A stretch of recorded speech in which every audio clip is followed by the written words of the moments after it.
Bob Woodward is out today with a new book called War, and it focuses on the Biden administration and to the extent it has tried to navigate wars in Ukraine and the Middle East.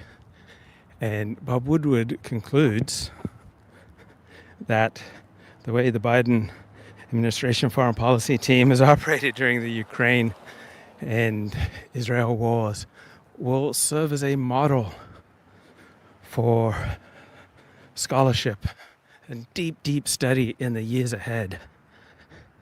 And I'm just curious, what empirical basis would Bob Woodward have to claim that there's something extraordinary or exemplary or worthy or righteous or effective or productive in the way the Biden administration has conducted its foreign policy with regard to the war in Ukraine and the wars in and around Israel?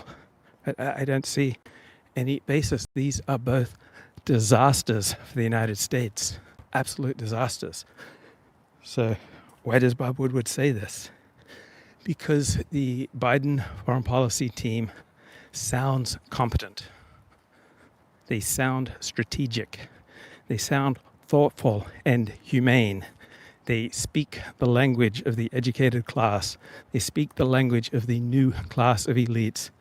They use careful critical discourse, CCD. They embody the Enlightenment's veneration of reason. And because they speak in an elevated way, and because they seem cohesive, and because they appear professional, right, Bob Woodward thinks that they're going to set the gold standard for how an American presidential administration should conduct its foreign policy in times of war.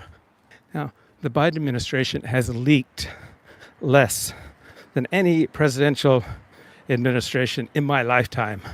And I was born in 1966. And why is that? Because the Biden administration is chiefly run by people who have long-standing relationships with Joe Biden. Right? They like and respect Joe Biden, and they want to serve him, and they want to work together harmoniously. And that's resulted in very few leaks and the appearance of a professional, smoothly run operation. Now, there's no necessary concurrence or correlation between how things appear and the facts on the ground. Right, just look at the facts on the ground. The Joe Biden administration has been the most disastrous presidential foreign policy in this century. Right? I cannot think of any other American president who has operated a more disastrous foreign policy. We will be paying the price for our unnecessary intervention in the Ukraine war for many years ahead. John Mearsheimer says this is 10 times as bad as our invasion of Iraq. And our invasion and occupation of Iraq and Afghanistan, right, it cost the United States about $7 trillion. Right, you can do a lot of great things with $7 trillion. And to say that our intervention in Ukraine is 10 times as bad as our intervention in Iraq in 2003, essentially saying that our intervention in Ukraine is a 70 trillion, which is mind-boggling. The horrible consequences that will come to Europe, to Ukraine, to the United States, to our allies from subsidizing Ukraine's fight against Russia. So let's be clear, no matter how conventional war turns out in Ukraine, it's going to have no effect on the well-being of your average American.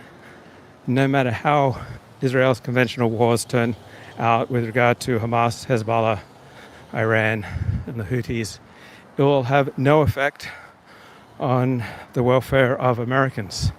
So we are plunged into two dangerous situations for reasons that have absolutely nothing to do with American interests.